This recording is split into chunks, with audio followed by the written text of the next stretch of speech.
Hi friends, मैं आकांक्षा शर्मा जी के वित्ताकांक्षा में आपका स्वागत करती हूँ। फ्रेंड्स, आज हम मध्य प्रदेश साहित्यकार से संबंधित सुपर डुपर प्रश्न करने वाले हैं और यूनिट 2 का ये प्रमुख टॉपिक है एमपीपीएससी प्रीलिम्स का। और व्यापम के हर एग्ज़ाम में इनसे संबंधित प्रश्न पूछे जाते हैं, तो ये क्वेश्चन बहुत इंपॉर्टेंट है, इनको बहुत अच्छे से पढ़ लीजिएगा। तो चलिए स्टार्ट। ये आपको मेरे एमपीपीएससी प्रीलिम्स का जो आपको प्रैक्टिस सेट मिलेगा उसमें टेस्ट 11 से टेस्ट 20 तक जो क्वेश्चन है वो इसी से संबंधित, तो यही क्वेश्चन आपको मिलेंगे। तो चलिए स्टार्ट करते हैं। पहला क्वेश्चन है, निम्नलिखित में से कौन बुंदेली का लोक साहित्यकार है? जगनिक, ईसुरी, घाघ या सिंगाजी? इनमें से कौन है जो बुंदेली का लोक साहित्यकार है? तो बुंदेली का लोक साहित्यकार है ईसुरी। इनका जो जन्म हुआ था वो झांसी के एक गांव था मऊरानीपुर, वहाँ पर इनके जन्म हुआ था और इनके पिता भोलेराम अलजरिया थे। बुंदेलखंड का सबसे प्रसिद्ध कवि के रूप में इनको जाना जाता है और इनकी जो प्रसिद्ध रचना है जिनके लिए इनको जाना जाता है फाग है। तो फाग के लिए ईसुरी को जाना जाता है, या बोल सकते हैं ईसुरी की रचना क्या है, तो फाग के लिए इनको जाना जाता है। तो याद रखिएगा बुंदेली का लोक साहित्यकार कौन है? ईसुरी है। अगला क्वेश्चन है, व्यंग विद्या के साहित्यकार शरद जोशी का जन्म कब हुआ था? कहाँ हुआ था शरद जोशी का जन्म? इंदौर में, उज्जैन में, सागर में या खंडवा में? तो जो शरद जोशी हैं उनका जन्म उज्जैन शहर में हुआ था 1931 को। मध्य प्रदेश के हैं ये शरद जोशी और इनकी जो इनको व्यंगकार के रूप में जाना जाता है। इनकी जो व्यंग कथाएं हैं उनके कारण इनको जाना जाता है। उज्जैन जिले के मगरकट्टा नामक एक ज़िला है, वहाँ पर इनका जन्म हुआ था। शरद जोशी की रचनाएं पूरी तरह व्यंग पर बेस्ड हैं, जैसे जीप पर सवार इल्लियाँ, इस प्रकार की उन्होंने रचनाएं लिखी थी। और उनकी जो सबसे प्रसिद्ध रचनाएं उसमें ये जो है जिंदगी, सिंहासन, बत्तीसी, इनकी कथाओं पे कुछ जो नाटक होते हैं टीवी पर वो भी बने हुए हैं। अगला क्वेश्चन है, निम्नलिखित में से आला खंड की पांडुलिपि किसने तैयार कराई थी? आला खंड चार्ल्स एलियट, जॉर्ज किल्ले, विसेंट स्मिथ या रिजले? तो आला खंड की जो पांडुलिपि तैयार करवाई थी वो चार्ल्स एलियट ने करवाई थी। और जो आला खंड जो रचनाएं हैं वो लोक कवि जगनिक द्वारा लिखित एक वीर रस प्रधान गीत हैं। ये भी याद रखना, जो आला खंड है वो कैसे हैं? आला खंड वीर रस प्रधान है। आला खंड की जो पांडुलिपि थी वो किसने तैयार कराई थी? चार्ल्स एलियट ने। और आला खंड किसकी रचना है? तो जो आलाखंड रचना है वो किसकी हैं? जगनिक की हैं। आलाखंड रचना जगनिक की हैं और पांडुलिपि चार्ल्स एलियट ने तैयार करवाई थी। अगला है, किस मुगल शासक ने लोक कवि घाघ को चौधरी की उपाधि दी थी? जो लोक कवि घाघ थे वो अकबर के समकालीन थे और अकबर ने ही इनको चौधरी की उपाधि दी थी। याद रखना, किस मुगल शासक ने लोक कवि घाघ को चौधरी की उपाधि दी? तो वो हैं अकबर। अकबर ने इनको चौधरी की उपाधि दी थी। अगला क्वेश्चन है, किस लोक कवि को महान कृषि पंडित भी बोला जाता है? घाघ को महान कृषि पंडित बोला जाता है। लोक कवि घाघ को कृषि पंडित बोला जाता है, याद रखिएगा। लोक कवि जो घाघ हैं वो क्या कहलाते हैं? कृषि पंडित कहलाते हैं। और इनका एक घाघ और भड्डरी नामक एक रचना आपने पढ़ी होगी जो राम नरेश त्रिपाठी की है। घाघ से याद आ गया है। अगला क्वेश्चन है, कौन सा साहित्यकार मुगल सम्राट अकबर के समकालीन था? अभी हमने आपको बताया कि ये जो घाघ को अकबर ने चौधरी की उपाधि दी थी तो यही अकबर के समकालीन थे। अगला क्वेश्चन है, बिखरे मोती की रचयिता कौन है? ये बहुत बार पूछा जा चुका है। बिखरे मोती की रचना है सुभद्रा कुमारी चौहान। सुभद्रा कुमारी चौहान की रचना है, इन्होंने स्वतंत्रता आंदोलन, भारत छोड़ो आंदोलन में भाग लिया था। सुभद्रा कुमारी चौहान रचना बिखरे मोती है। ये एमपीपीएससी ही करीब 3-4 बार पूछा जा चुका है। इसके बाद एक और रचना है मुकुल। मुकुल भी एमपीपीएससी बहुत बार पूछ चुकी है। मुकुल रचना भी सुभद्रा कुमारी चौहान की है। त्रिधारा रचना भी सुभद्रा कुमारी चौहान की है। झांसी की रानी, ये भी सुभद्रा कुमारी चौहान की है। फ्रेंड्स, कमेंट करके बताइएगा कि सुभद्रा कुमारी जो चौहान थी उनका जन्म कहाँ पे हुआ था। स्वाधीनता संग्राम के दौरान इन्होंने कई बार जेल यातनाएं भी सही हैं। कमेंट करके बताइएगा कि सुभद्रा कुमारी चौहान जो थी उनका जन्म कहाँ पे हुआ था। सभी लोग कमेंट करके ज़रूर बताइएगा। और बिखरे मोती की रचना कौन है? सुभद्रा कुमारी चौहान। मुकुल की रचना कौन है? सुभद्रा कुमारी चौहान है। मुकुल एक कविता का संग्रह है। इसके बाद विक्रम, जो विक्रम होती है ना, ये कहानी है, ये कविता नहीं है, ये कहानियों का संग्रह है। इसके बाद झांसी की रानी, इनकी बहु जो है प्रचलित रचना है, सुना होगा आपने, बुंदेलों के हर बेलों मुँह सुनी हमने कहानी थी, खूब लड़ी मर्दानी, वो तो झांसी वाली रानी थी। अगला है, किस साहित्यकार को एक भारतीय आत्मा के रूप में जाना जाता है? माखनलाल चतुर्वेदी को एक भारतीय आत्मा के रूप में जाना जाता है। और इनका जो जन्म हुआ था होशंगाबाद के, जो अब नर्मदापुरम कहलाता है, उसके बावई ग्राम में हुआ था। इन्होंने भी कई बार ये भी जेल यातना इन्होंने सही है प्रभा नामक पत्रिका का इन्होंने प्रकाशन किया था। फ्रेंड्स, ये मेरा MPPSC प्रीलिम्स का प्रैक्टिस सेट है, यूनिट वाइज प्रैक्टिस सेट है, और इसमें आपको 11,500 प्लस MCQ मिलते हैं। हर यूनिट के 1,000 प्लस क्वेश्चन है, मतलब टोटल आपको इसमें 100 प्लस टेस्ट मिलेंगे। हर टेस्ट में 100 क्वेश्चन है, तो इस प्रकार से 11,500 प्लस प्रश्न हैं इसमें। क्योंकि यूनिट 6 हुआ, यूनिट 8 हुआ, यूनिट 5 हुआ, यूनिट 1 हुआ, इनके हमने ज़्यादा क्वेश्चन डाले, मतलब 1,000 से ज़्यादा। यूनिट 6 के तो करीब हमने 1,400-1,500 क्वेश्चन डाले हैं। इसी प्रकार यूनिट 1 के भी करीब 1,300-1,400 प्रश्न हैं। यूनिट 5 के भी करीब 1,400-1,500 प्रश्न है। तो ये बहुत शानदार प्रश्न है। इसकी सॉफ्ट कॉपी का जो चार्ज है वो 499 रुपये है, और हार्ड कॉपी का इसका चार्ज 1,399 प्लस 90 है। तो आप इसको परचेज़ कर सकते हैं, घर पे भी आ सकते हैं, और आप चाहें तो इसको मोबाइल में PDF फॉर्म में सॉफ्ट कॉपी के रूप में भी ले सकते हैं। ये मेरा नंबर है। सबसे मेन चीज़, इसके साथ आपको एक व्हाट्सएप का ग्रुप भी मिलेगा, जहाँ हम आपको हमारे करंट अफेयर्स, जितने भी पूरे महीने का करंट अफेयर्स आना है एग्ज़ाम में 6 महीने का, वो करंट अफेयर्स दिया जाएगा। साथ में महत्वपूर्ण क्वेश्चन, सुपर डुपर जो प्रश्न रहते, इंपॉर्टेंट 4-4, 5-5 प्रश्न करके मैं देती रहती हूँ। ये वो प्रश्न है जो आना ही है। तो ऑफलाइन आपको ये नोट्स मिल जाएंगे, ऑनलाइन आपको नोट्स मिल जाएंगे। साथ में आपको एक निःशुल्क तैयारी के लिए एक ऑनलाइन ग्रुप मिल जाएगा, जहाँ हम आपकी तैयारी कराएंगे। तो आप हमारे ये नोट्स ले सकते हैं। अगला है, निम्नलिखित में से बघेलखंडी भाषा किस जिले में नहीं बोली जाती है? रीवा पूर्वी क्षेत्र में आता है, रीवा में बोली जाती है, सतना में बोली जाती है, उमरिया में भी बोली जाती है, बालाघाट में नहीं बोली जाती। मध्य प्रदेश का जो सबसे दक्षिणी जो जगह है वो बालाघाट आती है, लेकिन रीवा, सतना, उमरिया ये सब ये पूर्वी क्षेत्र या उत्तर पूर्वी या मध्य पूर्व में आते हैं। तो यहाँ पर बघेलखंडी बोली जाती है, जो बघेलखंड क्षेत्र होता है, जबकि बालाघाट दक्षिण में है, तो बालाघाट में ये नहीं बोली जाती। अगला है, कोरकू बोली का मुख्य जिला होशंगाबाद भी है, छिंदवाड़ा भी है, या ये सभी है? तो कोरकू बोली मुख्यतः कहाँ बोली जाती है? तो तीनों ही जगह बोली जाती है। हर्षचरित किसकी रचना है? बाणभट्ट की, भर्तृहरि की, भवभूति की, या पद्माकर की? हर्षचरित किसकी रचना? हर्षचरित बाणभट्ट की रचना है। हर्ष के चरित्र के बारे में इसमें वर्णन किया गया है। राजा जो हर्ष थे, हर्षवर्धन, उनके ये राजकवि थे, और इन्होंने ही हर्षचरित की रचना की है, याद रखिएगा। भर्तृहरि जो कि मेंस का भी प्रमुख टॉपिक है अभी वर्तमान में MPPSC मेंस का। इन्होंने जितने भी नीति शतक हुआ, वैराग्य शतक हुआ, ये श्रृंगार शतक हुआ, ये सभी भर्तृहरि की प्रमुख रचनाएं हैं, तो याद रखिएगा। पद्माकर जिनका जन्म सागर में हुआ था, तो ये सभी फैक्ट इनके संबंध में। ये जो मध्य प्रदेश के कवि हैं, तो इनको याद करना जरूरी है। फ्रेंड्स, ये मेरा व्हाट्सअप नंबर है। अगर आपने आपका नंबर मेरे पास व्हाट्सअप पर सेव नहीं कराया है, तो व्हाट्सअप पर अपना नंबर सेव करा दीजिए। यहाँ पे आपको महत्वपूर्ण अपडेट, महत्वपूर्ण क्वेश्चन मिलते रहेंगे। साथ में अगर आपने आपका नंबर मेरे पास व्हाट्सएप पर सेव नहीं कराया है तो करा दीजिए। डिस्क्रिप्शन बॉक्स में आपको मेरे व्हाट्सएप ग्रुप की, टेलीग्राम ग्रुप की लिंक मिल जाएगी। टेलीग्राम ग्रुप मेरा GK विद आकांक्षा के नाम से है, उसको आप मुझे फॉलो कर सकते हैं GK विद आकांक्षा पे। और कमेंट बॉक्स में मैंने एक और नया चैनल बनाया, जिसकी लिंक मैं कमेंट बॉक्स में डाल दूँगी टेलीग्राम पर, जहाँ आपको केवल और केवल PDF मिलेंगी इंपॉर्टेंट, तो उसको ज्वाइन कर लीजिएगा। और नंबर सेव इसलिए करा दीजिएगा अपना व्हाट्सएप पर, क्योंकि स्टेटस के थ्रू भी महत्वपूर्ण अपडेट मिलता रहेगा। कवि पद्माकर जो थे वो किस राजा के दरबारी कवि थे?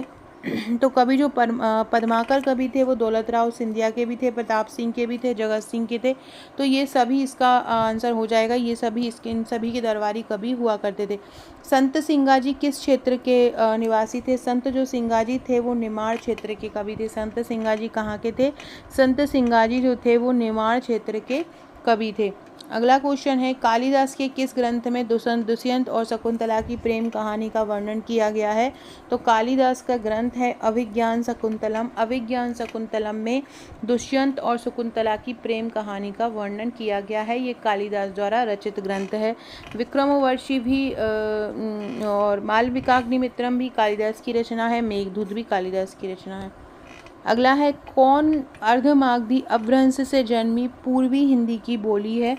अर्धमागधी अपभ्रंश से जन्मी पूर्वी हिंदी की बोली है बघेलखंडी। कौन सी है? बघेलखंडी। कौन आधुनिक काल के साहित्यकार नहीं है? मुल्ला रमूजी आधुनिक काल के हैं। शरद जोशी जो व्यंग्यकार हैं वो भी आधुनिक काल के हैं। हरिशंकर परसाई भी व्यंग्यकार हैं और ये भी आधुनिक काल के हैं, लेकिन जो भूषण है वो मध्यकालीन कवि हैं, वो आधुनिक काल के नहीं हैं, रीतिकाल के हैं, सॉरी। गुलाबी उर्दू शैली का प्रयोग किसने किया था? गुलाबी उर्दू शैली का प्रयोग किया था मुल्ला रमूजी ने। किसने किया? मुल्ला रमूजी ने किया। निम्न रचना व रचनाकार से असंबद्ध कथन बताइए। सतपुड़ा के जंगल भवानी प्रसाद मिश्र, बिल्कुल सही है। हिम तरंगिणी माखनलाल चतुर्वेदी, यही सही है। क्वासी बालकृष्ण परमार, ये भी सही है। लेकिन जो त्रिधारा पद्माकर है ये गलत है। त्रिधारा जो है वो सुभद्रा कुमारी चौहान की रचना है। त्रिधारा किसकी है? सुभद्रा कुमारी चौहान की रचना है, पद्माकर की नहीं है, तो ये सही गलत हो जाएगा तीसरा, बाकी सब सही हो जाएंगे। अगला है, पत्रिका व उनके संपादक के जोड़े बताइए। प्रभा बालकृष्ण शर्मा नवीन की है। ये जो प्रभा है ना वो बालकृष्ण शर्मा नवीन की है, माखनलाल चतुर्वेदी ने भी लिखी है, दोनों की ही है ये। हिंदी नवजीवन महात्मा गांधी का है। करमवीर जो है वो माखनलाल चतुर्वेदी का है, वृंदावन शर्मा का नहीं है। प्रताप गणेश सिंह कर विद्यार्थी की है, ये सही है। करमवीर जो है माखनलाल चतुर्वेदी की है। वृंदावन लाल शर्मा की एक प्रमुख रचना है मृगनयनी, जो अक्सर पूछी जाती है, याद रखिएगा। बाकी और सभी है संपादक और पत्रिका सही है। कौन सी रचना इनमें से माखनलाल चतुर्वेदी की नहीं है? हिमकिरीटिनी, हिम तरंगिणी, युगचरण, ये तीनों माखनलाल चतुर्वेदी की, मुकुल सुभद्रा कुमारी चौहान की रचना है, बाकी ये सब सही है। अगला है, किस लोक साहित्यकार को बुंदेलखंड का जयदेव कहा जाता है? ईसुरी को बुंदेलखंड का जयदेव कहा जाता है। किसको बोलते हैं? ईसुरी को बुंदेलखंड का जयदेव कहा जाता है। मिट्टी की बारात किसकी रचना है? मिट्टी की बारात शिव मंगल सिंह सुमन की रचना है। अगला है, भवानी प्रसाद मिश्र को विशेष ख्याति उनकी किस रचना से मिली है? गीत फरोश से मिली है। भवानी प्रसाद मिश्रा को जो विशेष ख्याति मिली है किस रचना से मिली है? भवानी प्रसाद मिश्रा को विशेष ख्याति उनकी किस रचना से मिली है? गीत फरोश से भवानी प्रसाद मिश्र को इतनी ज़्यादा ख्याति मिली है, याद रखिएगा। अगला है, किस कवि ने प्रभा नामक पत्रिका का संपादन किया? अभी मैंने ऊपर बताया था कि माखनलाल चतुर्वेदी ने प्रभा नामक पत्रिका का संपादन किया था। किसने किया था? माखनलाल चतुर्वेदी ने प्रभा नामक पत्रिका का संपादन किया था। अगला क्वेश्चन है, कौन संविधान निर्माता परिषद के सदस्य रहे हैं? भवानी प्रसाद, बालकृष्ण शर्मा नवीन, माखनलाल चतुर्वेदी। तो संविधान निर्माता, जब संविधान का निर्माण हो रहा था उस समय ये थे बालकृष्ण शर्मा नवीन। बालकृष्ण शर्मा नवीन की जो रचना है बालकृष्ण शर्मा नवीन का जो जन्म है वो शाजापुर में हुआ था, ये भी याद रखिएगा। और ये कहाँ इन्होंने संविधान निर्माण में महत्वपूर्ण योगदान दिया है। अगला क्वेश्चन है फ्रेंड्स, ये अगला क्वेश्चन करने से पहले ये मेरा MPPSC प्रीलिम्स का पैकेज है पूरा। MPPSC में 2 तरह के पैकेज हैं हमारे। एक MCQ है जिसमें पूरी यूनिट को MCQ तरीके से कवर किया है, और एक ये हमारा पूरा थ्योरी नोट्स है। ये नोट्स हैं, ये हैंड रिटर्न फ्लो चार्ट, बहुत ईजी लैंग्वेज में इनको कवर किया है, जितना ज़रूरी है उतना ही फैक्ट डाले हुए हैं। और ये यूनिट वाइज टोटल 10 बुकलेट मिलती हैं। इसके साथ भी हम इसकी तैयारी के लिए आपको एक ग्रुप प्रोवाइड कराते हैं व्हाट्सएप पर, जहां हम तैयारी कराते हैं। तो इस प्रकार से ये टोटल 10 बुकलेट आपको मिलती हैं। हस्त निर्मित मानचित्र, सारणी, पैराग्राफ, बुलेट फॉर्म और फ्लो चार्ट का उपयोग करते हुए ये हैं। नए सिलेबस के अनुसार ये पूरे नोट्स तैयार किए गए हैं। तो आप में जो भी हमारा ये नोट्स लेना चाहता है, परचेज़ करना चाहता है, हमें व्हाट्सअप कर सकते हैं। आप थ्योरी प्लस MCQ सेट दोनों भी मंगवा सकते हैं, या आप MCQ अकेले भी ले सकते हैं, या आप थ्योरी अकेले भी ले सकते हैं। बहुत ही शानदार तरीके से इनको कवर किया है, और बीच बीच में रिवीजन फैक्ट डाले हुए हैं। फ्लो चार्ट का, मैप का बहुत ही शानदार तरीके से प्रयोग हुआ है। Unit 7, unit 9 one liner handwritten इसको कवर किया है सरल तरीके से बना के, तो आप इसको ले सकते हैं। अगला है, हरि सिंह परसाई ने कौन सी साहित्यिक पत्रिका का संपादन किया था? हरि सिंह परसाई ने वसुधा नामक पत्रिका का संपादन किया था, और ये जबलपुर से प्रकाशित होती है। अगला है, किस बाल साहित्यकार का जन्म सतना जिले में हुआ था? हरि कृष्ण देवसर का हुआ था। हरि कृष्ण देवसर जो हैं उनका उन बाल साहित्यकार का जन्म सतना जिले में हुआ था, याद रखना। हरि कृष्ण देवसर का सतना जिले में हुआ था। संत सिंगाजी किसके समकालीन माने जाते हैं? संत सिंगाजी जो हैं वो कबीर के समकालीन माने जाते हैं। संत सिंगाजी किसके समकालीन माने जाते हैं? संत सिंगाजी कबीर के समकालीन माने जाते हैं। केशव दास ने रसिक प्रिया किसकी प्रेरणा से लिखी थी? केशव दास ने रसिक प्रिया नामक जो ग्रंथ लिखा था वो इंद्रजीत की प्रेरणा से लिखा था। किसकी प्रेरणा से लिखा था? इंद्रजीत की प्रेरणा से रसिक प्रिया को लिखा था। पद्माकर ने अली जहाँ प्रकाश ग्रंथ की रचना किसके दरबार में की थी? तो पद्माकर ने अली जहाँ प्रकाश ग्रंथ की रचना दौलत राव सिंधिया के दरबार में की थी। ये भी याद रखो कि अली जहाँ जो प्रकाश ग्रंथ है वो किसका है? वो पद्माकर का है और उन्होंने इसको किसके दरबार में लिखा था? दौलत राव सिंधिया के दरबार में लिखा था। अगला है कालिदास के किस ग्रंथ में शिव पार्वती विवाह की कथा का वर्णन है? कुमार संभव जो ग्रंथ है उसमें उन्होंने शिव पार्वती विवाह की कथा का वर्णन किया। मेघदूत में पचमढ़ी का वर्णन है। शतकाय किसकी प्रसिद्ध रचना है? मैंने अभी बताया था आपको, शतकाय है नीति शतक हुआ, श्रृंगार शतक हुआ, वैराग्य शतक हुआ, ये सभी तीनों शतक भर्तृहरि की रचना है। किसकी है? भर्तृहरि की। बाणभट्ट जो थे वो हर्ष जो राजा हर्ष थे उनके दरबार में रहते थे और इनकी प्रमुख रचना हर्षचरित थी। अगला है निम्नलिखित साहित्यकारों में रीति काव्य का प्रवर्तक किसको कहा जाता है? केशव दास जिसको रसिक प्रिया भी बोला जाता है, इन्होंने रामचंद्रिका नामक ग्रंथ भी लिखा था और इनको ही रीति काव्य का प्रवर्तक माना जाता है। अगला क्वेश्चन है भवभूति की रचना इनमें से कौन सी है? महावीर चरित, मालती माधव, उत्तर रामचरित। तो ये सभी भवभूति की रचना है। महावीर चरित भी उनकी है, मालती माधव भी उन्हीं की है, उत्तर रामचरित भी। तो ये सभी आंसर सही हो जाएंगे। अगला है निम्नलिखित साहित्यकारों में से कौन मध्यकालीन साहित्यकार नहीं है? केशव दास मध्यकालीन है, पद्माकर भी मध्यकालीन है, भूषण भी हैं। भर्तृहरि जो हैं वो प्राचीन कालीन या साहित्यकार माने जाते हैं, इनको मध्यकालीन साहित्यकार नहीं माना जाता है। आधुनिक साहित्यकार हैं भर्तृहरि, बाकी केशव दास, पद्माकर और भूषण मध्यकालीन साहित्यकार हैं। कालिदास के किस ग्रंथ में अमरकंटक के सौंदर्य का वर्णन किया है? मेघदूत में किया है, मैंने अभी ऊपर बताया था। फ्रेंड्स, वीडियो अच्छा लगे तो लाइक ज़रूर करते जाइएगा और वीडियो को शेयर कीजिएगा और चैनल को सब्सक्राइब भी कीजिएगा। डिस्क्रिप्शन बॉक्स से व्हाट्सएप टेलीग्राम ग्रुप से भी जुड़ जाइएगा। और आकांक्षा 1957 मेरी एक इंस्टाग्राम आईडी है, वहाँ पर भी आप मुझे फॉलो कर सकते हैं, आकांक्षा 1957। और आकांक्षा शर्मा के नाम से फेसबुक आईडी है, आप मुझे फेसबुक पर भी फॉलो कर सकते हैं। अगला कौन सा क्वेश्चन है, कौन सी रचना जो है पद्माकर की नहीं है? इनमें से कौन सी रचना पद्माकर की नहीं है? सेवा वावनी, प्रबोध पचासा, हितोपदेश, जगत विनोद। तो देखो ये जो सेवा वावनी रचना है वो भूषण की है। जो भूषण कवि है उनकी रचना है शिवा वावनी। ये 52 छंदों का एक काव्य है। ये जो शिवा वावनी है वो 52 छंदों का एक काव्य है और शिवा वावनी को भूषण ने लिखा है। शिवाजी महाराज के इसमें शौर्य पराक्रम का वर्णन है, ये भी याद रखना। यहाँ पर शिवा वावनी में जो महान जो शिवाजी हैं उनका वर्णन, इसमें उनके शौर्य और पराक्रम का वर्णन किया है। बाकी प्रबोध पचासा, हितोपदेश, जगत विनोद पद्माकर की रचना है। राज्य की प्रमुख बोलियों में कौन सी नहीं है? बुंदेली है, बघेली है, निम्याड़ी है। संथाली जो है वो झारखंड छत्तीसगढ़ में बोली जाती है। संथाली भाषा संथाल जातियों द्वारा। किस जिले में ब्रज भाषा नहीं बोली जाती? भिंड में बोली जाती है, मुरैना में बोली जाती है, ग्वालियर। टीकमगढ़ में नहीं बोली जाती, टीकमगढ़ में बुंदेली भाषा बोली जाती है, ना कि ब्रज भाषा बोली जाती है। अगला क्वेश्चन है मध्य प्रदेश में सर्वाधिक बोली जाने वाली। मध्य प्रदेश में बुंदेलखंड बोली सर्वाधिक बोली जाती है। मध्य प्रदेश में कौन सी बोली जाती है? बुंदेलखंड बोली सर्वाधिक बोली जाती है। अगला है किस जिले में बघेल भाषा नहीं बोली जाती है? टीकमगढ़ में बघेली भाषा नहीं बोली जाती, बाकी रीवा, सतना, सीधी में बोली जाती है। रानी नागफनी की कहानी किसकी प्रसिद्ध रचना है? रानी नागफनी की कहानी हरिशंकर परसाई की प्रसिद्ध रचना है। छत्रसाल दशक किसकी रचना है? छत्रसाल दशक कवि भूषण की रचना है। फ्रेंड्स, हमारे यहाँ पे पीएससी मेंस का ये पेपर 4 तैयार हो गया है। देख सकते हैं आप किस प्रकार से ये नोट्स तैयार किए हैं।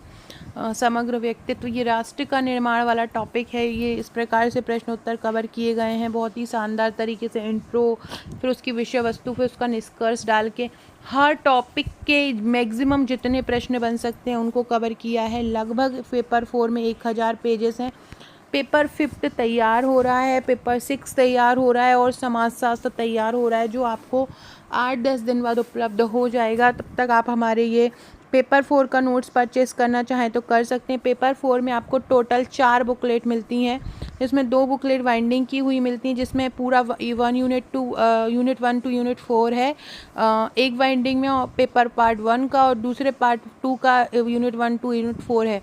इस प्रकार से 2 बाइंडिंग हुई ये रेड बुकलेट मिलेंगी। एक आपको 2 मार्कर की 500 प्लस प्रश्नों की बुक मिलेगी पेपर 4 की, और एक आपको मिलता है केस स्टडी, जिसमें 100 प्लस केस स्टडी रहती हैं। तो ये सभी आपको मिल रहे हैं। तो अगर आप ये लेना चाहते हैं ना हमारे पेपर 4 के नोट्स इस प्रकार के, तो आप मुझे व्हाट्सएप कर सकते हैं। इस प्रकार से ये हमारे एमपी के 1000 प्रश्नों की ई बुक है। इसकी प्राइस 60 रुपये है। आप इसको भी परचेज़ कर सकते हैं। हमारा अगला क्वेश्चन देखते हैं। अगला क्वेश्चन है, छत्रसाल दशक किसकी रचना है? छत्रसाल दशक कवि भूषण की रचना है। फ्रेंड्स, जनवरी से अप्रैल तक का मध्य प्रदेश करंट भी तैयार हो चुका है, पर PDF 30 रुपये चार्ज है। आप उसकी PDF भी परचेस कर सकते हैं। अगला क्वेश्चन है, कौन सी रचना इनमें से भवभूति की नहीं है? उत्तर रामचरित्र, ये जो कादम्बरी नहीं है, बाणभट्ट की रचना है। बाकी ये उत्तर रामचरित, महावीर चरित, मालती माधव, ये भवभूति की रचना है। आलाखंड किसकी रचना है? आलाखंड हमने ऊपर पढ़ा था, इलियट ने इसकी पांडुलिपि तैयार करी है और ये जगनिक की रचना है। मध्य प्रदेश की मुख्य बोलियों में कौन सी नहीं है? बुंदेली बुंदेलखंड में, बघेलखंड में बघेली, निमाड़ में निमाड़ी, भोजपुरी मध्य प्रदेश की भाषा नहीं है। अगला है, चकित हैं दुख, ये किसकी रचना है? चकित हैं दुख भवानी प्रसाद मिश्र की रचना है। किसकी है? चकित हैं दुख भवानी प्रसाद मिश्र की रचना है। उर्मिला किसकी रचना है? उर्मिला बालकृष्ण शर्मा नवीन की रचना है। और बालकृष्ण शर्मा नवीन का जो जन्म हुआ था वो शाजापुर में हुआ था। गजानन माधव मुक्तिबोध की प्रसिद्ध रचना है चांद का मुंह टेढ़ा है, ये इनकी प्रमुख रचना है। अगला क्वेश्चन है, मालती माधव के लेखक कौन है? मालती माधव के लेखक भवभूति हैं। कौन है मालती माधव के लेखक? मालती माधव के लेखक भवभूति हैं। मध्य प्रदेश में कौन सी बोली नहीं बोली जाती है? मालवी बोली जाती है, बुंदेलखंडी बोली जाती है, गोंडी बोली जाती है, कोर भी मध्य प्रदेश में नहीं बोली जाती है। तो ये सभी मध्य प्रदेश के क्वेश्चन। सो फ्रेंड्स, ये था हमारा आज का वीडियो। आज से आपको वीडियो पसंद आया होगा। वीडियो अच्छा लगे तो लाइक शेयर सब्सक्राइब जरूर कीजिएगा। नेक्स्ट वीडियो इसी प्रकार प्रीलिम्स का लेके आऊँगी। मेंस की क्लासेस भी मेरे चैनल पर चल रही हैं, साथ में महिला सुपरवाइज़र की चल रही हैं, तो अगर वो भी नहीं देखे हैं तो वो ज़रूर देखिएगा। Okay friends, thank you.